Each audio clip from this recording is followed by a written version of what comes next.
The legendary pirate is a character built on myths.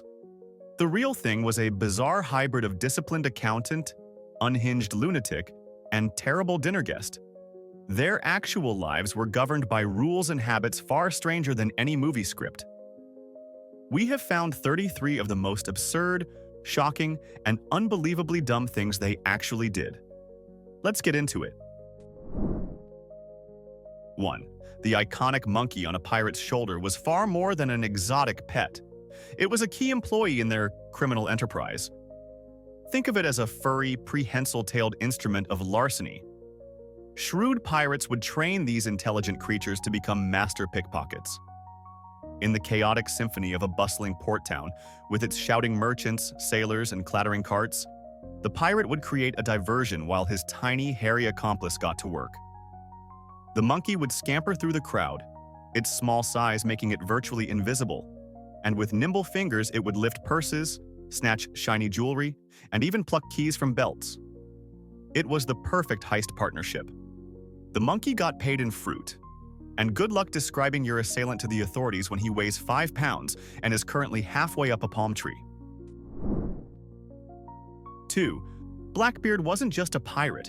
He was a master of psychological warfare, and his beard was his greatest weapon. To cultivate an image as a literal demon from the depths, he would do something utterly insane, set himself on fire. Before a battle, he would braid slow-burning fuses, soaked in a charming cocktail of saltpeter and lime water, directly into his massive, tangled beard and hair.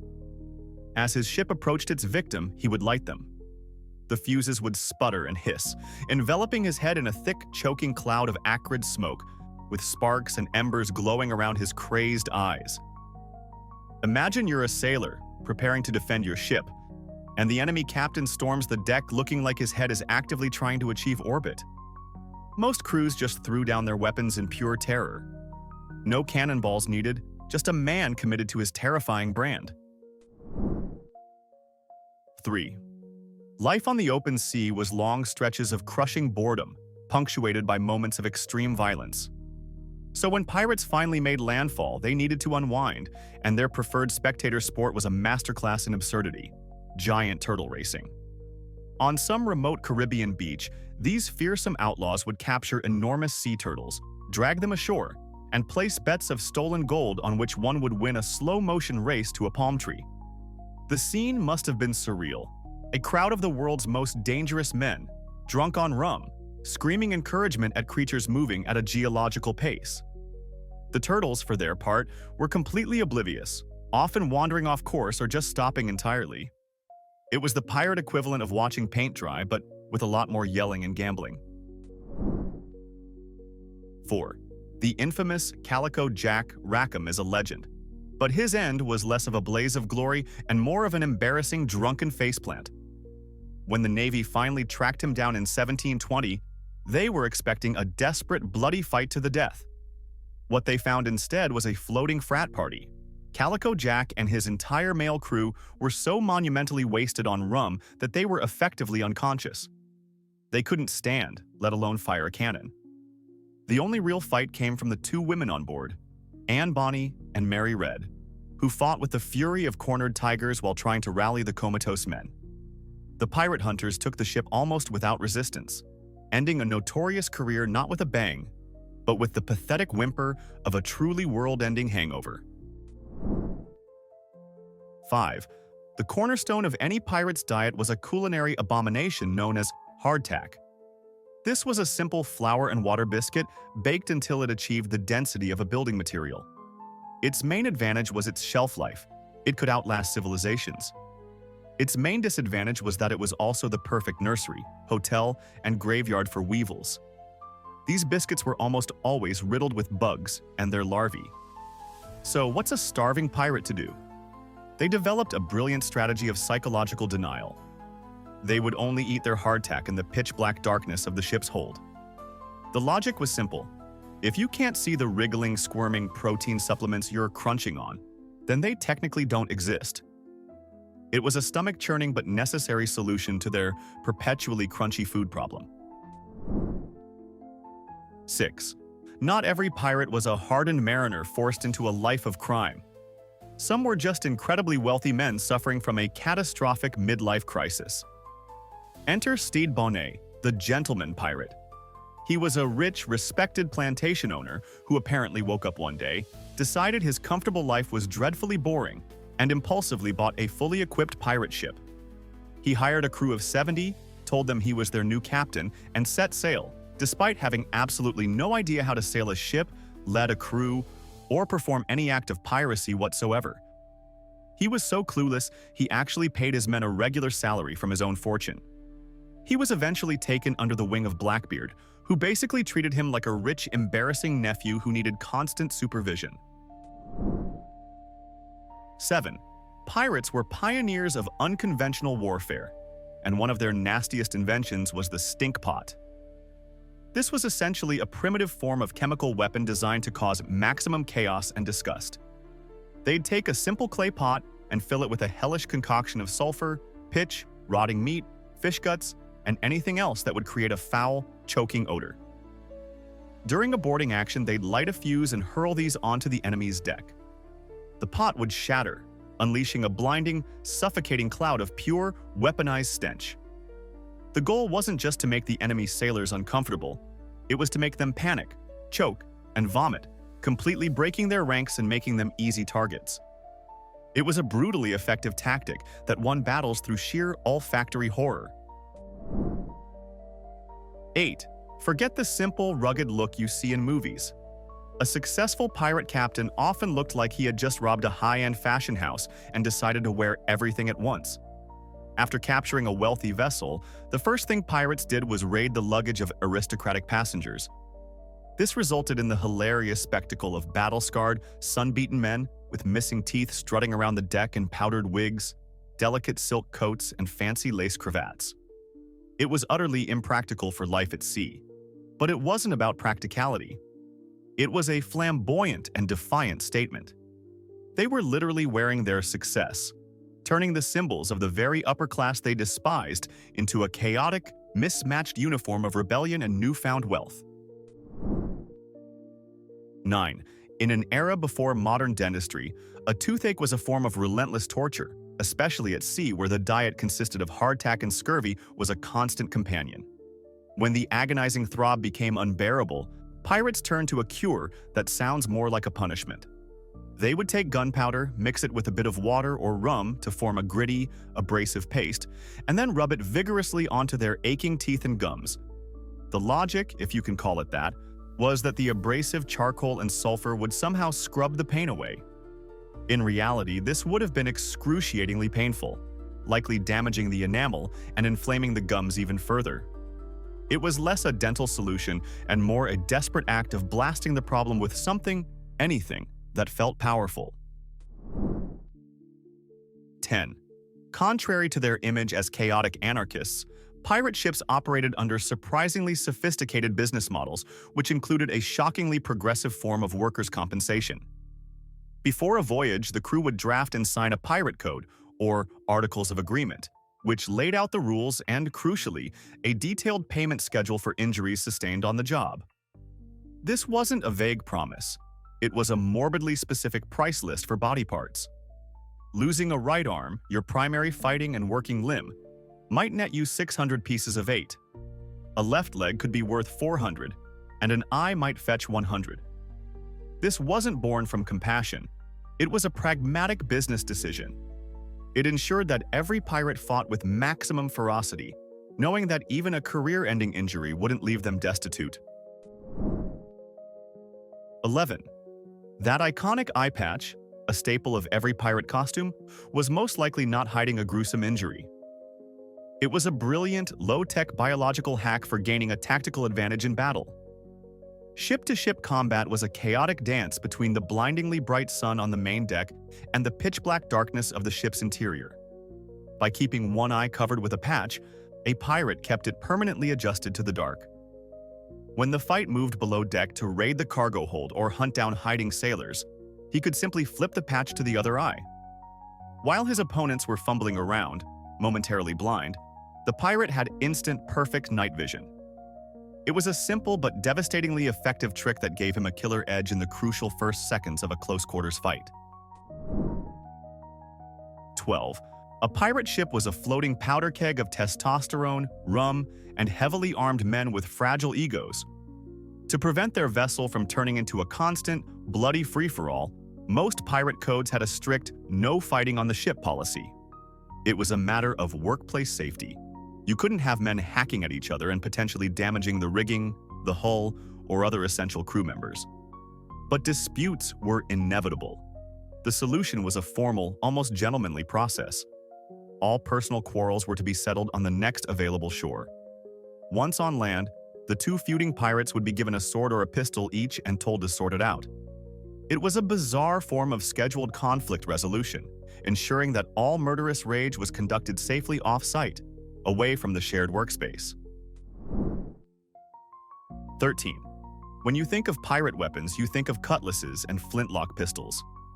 But when ammunition ran low or they needed an extra explosive punch, pirates proved to be masters of deadly improvisation. On tropical islands where coconuts were plentiful, they invented their own version of a hand grenade. A pirate with some basic engineering skills would carefully hollow out a coconut, pack the inside with gunpowder, and insert a short fuse. The result was a crude, unpredictable, but terrifyingly effective explosive device. When lit and thrown onto the deck of a merchant ship, the coconut grenade would explode, sending a blast of concussive force and a deadly spray of woody shrapnel in all directions. It was the ultimate example of using your environment to your advantage. 14. The Hollywood image of a pirate ship is a non-stop party of gambling, drinking, and debauchery. The reality on some ships was closer to that of a floating, heavily armed monastery with a strict curfew. Many pirate codes, created to maintain order, explicitly banned two things that caused the most violent disputes: women and gambling. The legendary pirate Black Bart Roberts was famously puritanical. His articles forbade any gambling for money, insisted on lights out at 8 p.m. sharp, and kept women off his ship entirely to prevent jealousy and conflict. He even encouraged his crew to attend religious services on Sundays. Imagine being a terrifying outlaw on the high seas, only to be told by your captain to finish your grog and get to bed because it's a school night. 15. That single gold earring worn by so many pirates in our imagination was more than just a fashion statement. It was a fascinating blend of bizarre folk medicine and morbid financial planning. Many sailors believed that piercing the earlobe in a specific spot would magically improve their long-distance vision, a form of maritime acupressure that was supposedly essential for spotting ships on the horizon.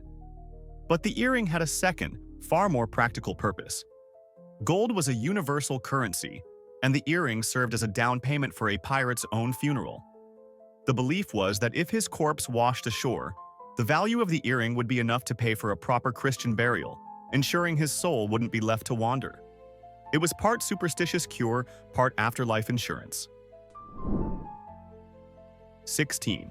On a vessel filled with killers, cannon operators, and skilled sailors, one of the most valued and protected members of the crew was often the musician. Life at sea was incredibly harsh, monotonous, and depressing, making morale the most precious and fragile resource on board. A good fiddler or accordion player was the captain's secret weapon against mutiny. They played sea shanties to help the crew work in rhythm, blasted energetic tunes before a battle to stir up courage, and played somber melodies for burials at sea. Musicians were considered so essential to the ship's operational success that they were often granted a full share of any plunder and were considered non-combatants, kept safe during a fight. Their job was simply too important to risk losing. 17. Life on a pirate ship was a lonely and intensely dangerous affair, forging incredibly strong bonds between crewmates. For some, this bond was formalized in a unique pirate tradition known as Matelotage. This was essentially a civil union between two male pirates, a formal partnership that went far beyond simple friendship.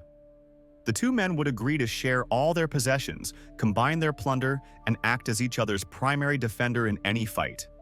It was a deeply committed relationship, and if one of the partners was killed in battle, the other automatically became his sole heir, inheriting all his wealth and possessions. This wasn't just an informal arrangement. It was a recognized and respected institution in pirate society.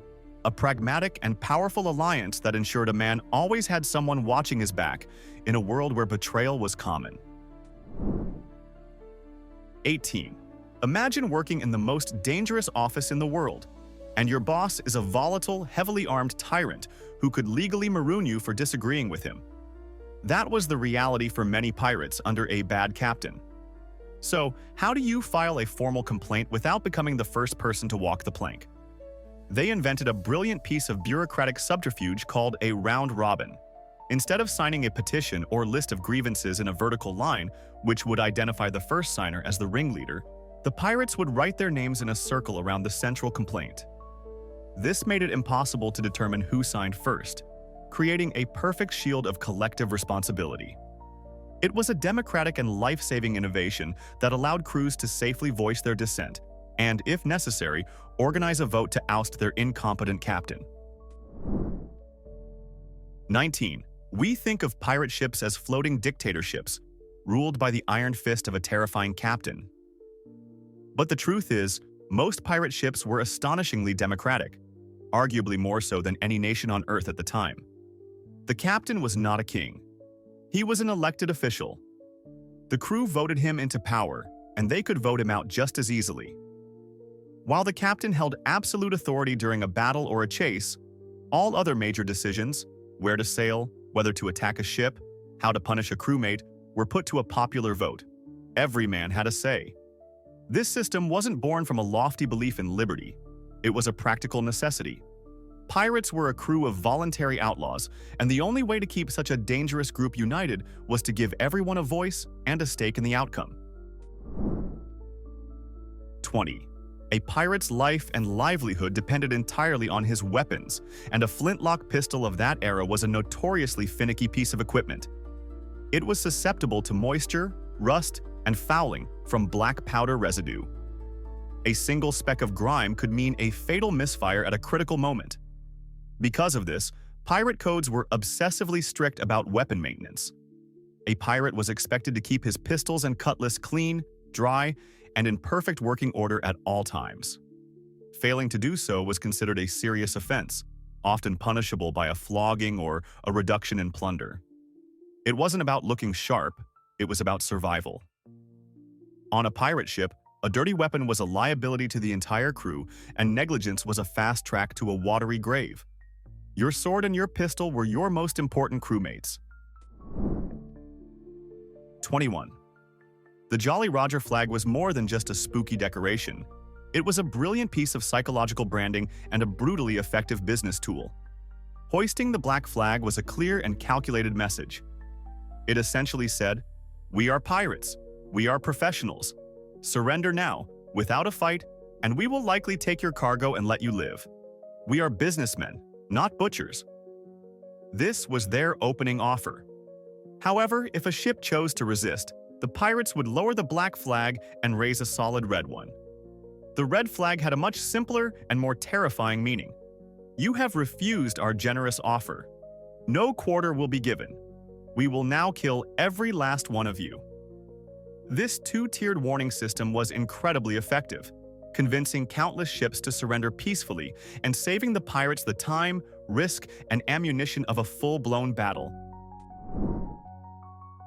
22. After a long day of plundering and terrorizing the high seas, what did a pirate eat for dinner? Often, it was a disgusting-sounding but supposedly beloved dish called Salmagundi. This wasn't a single recipe, but more of a culinary philosophy.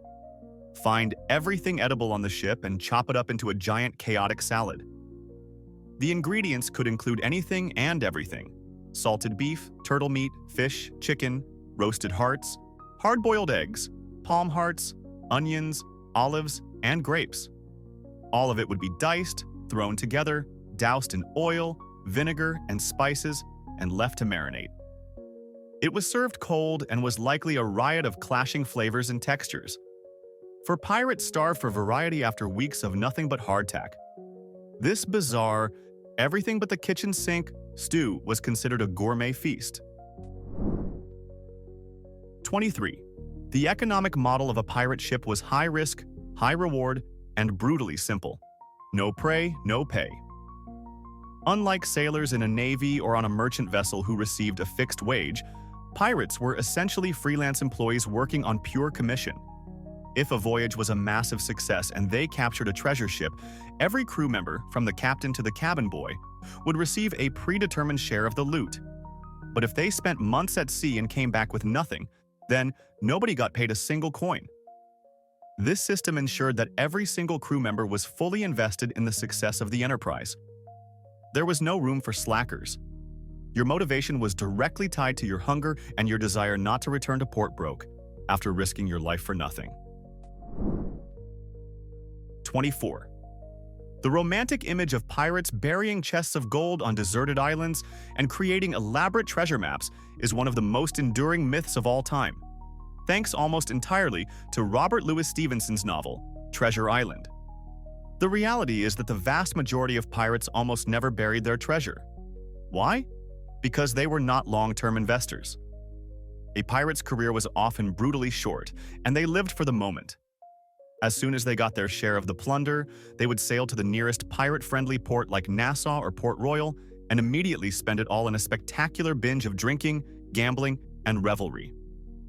The treasure wasn't a retirement fund. It was a ticket to the biggest, wildest party they could find before heading back out to sea to do it all over again. 25. A long sea voyage meant a constant struggle for fresh food. While some ships kept goats or pigs, many pirates turned their vessels into floating, horribly unhygienic chicken coops. They would keep dozens of chickens on board, allowing them to roam relatively freely. This provided a steady supply of fresh eggs, and when the time came, fresh meat, a welcome luxury after weeks of eating salted, rock-hard beef.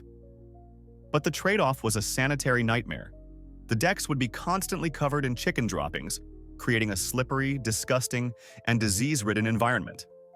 The smell, combined with the usual shipboard stenches of bilge water, unwashed bodies, and rum, must have been truly apocalyptic.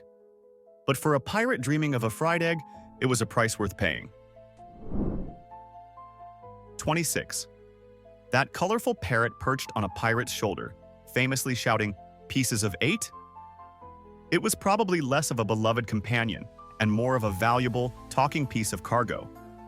In the golden age of piracy, Europe was gripped by a frenzy for exoticism. Wealthy aristocrats and merchants were willing to pay astronomical prices for strange and beautiful creatures from the New World. Pirates, being opportunistic businessmen, quickly realized this. An exotic bird like a macaw or a parrot, captured in Central or South America, could be sold in a European port for more than some of the stolen goods in their cargo hold. So while a pirate might have grown fond of his feathered friend, the bird's primary purpose was as a high-value, low-maintenance commodity to be cashed in at the end of a voyage.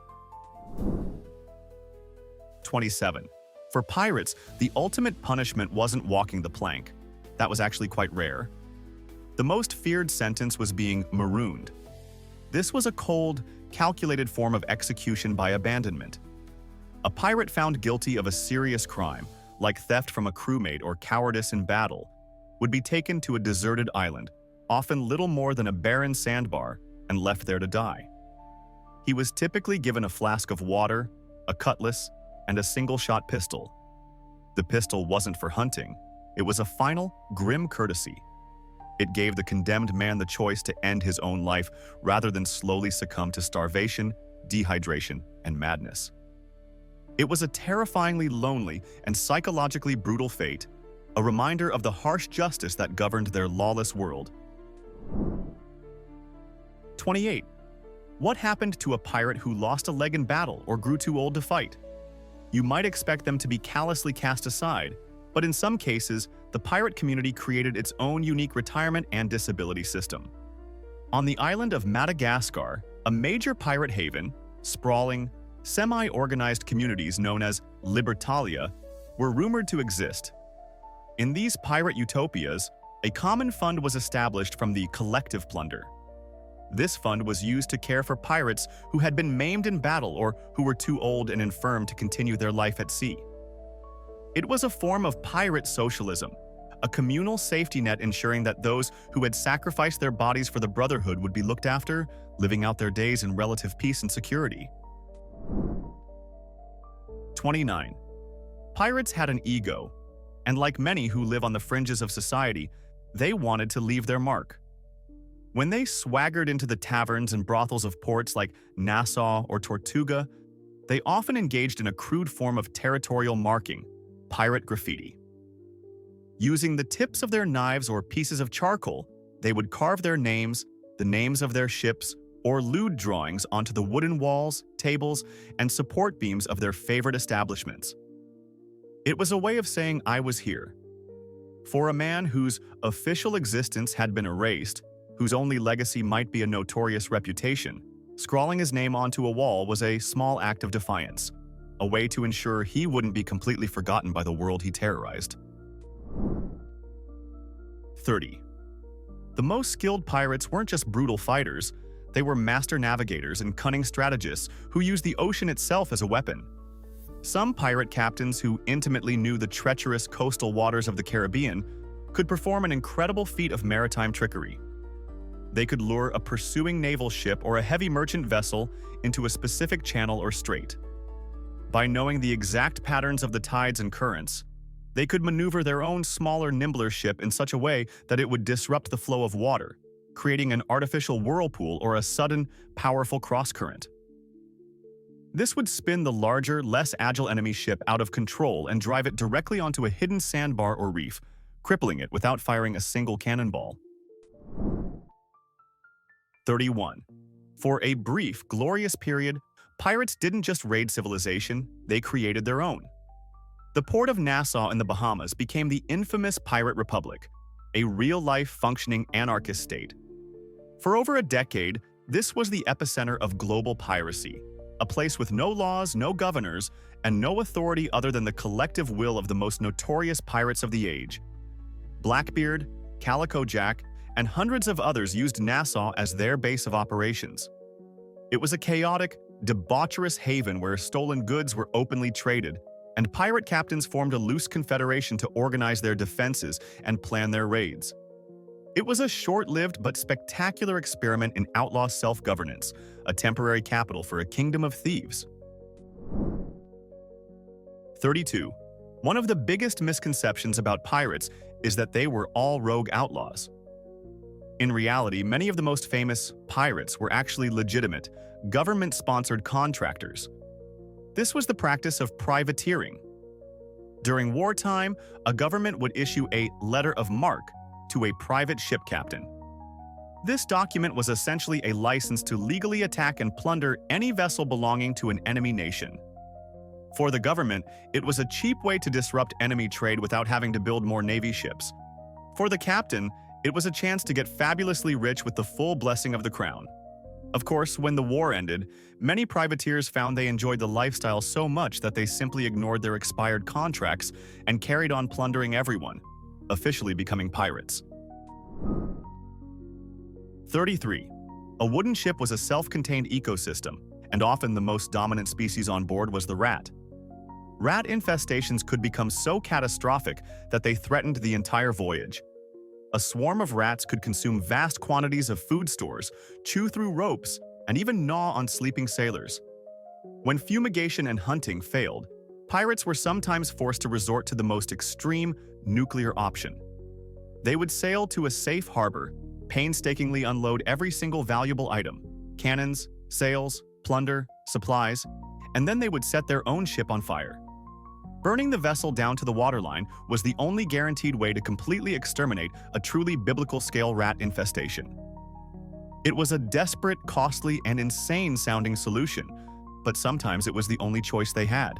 So, the real pirate was a walking contradiction of rules, chaos, and terrible life choices. We've dug up 33 examples of their absurdity, but the historical record is vast and full of forgotten madness. So, here's the challenge. What is the one mind-blowing pirate fact you know that is so insane it should have been number 1 on this list? We want to see it in the comments. Now, go conquer that like button and subscribe for more.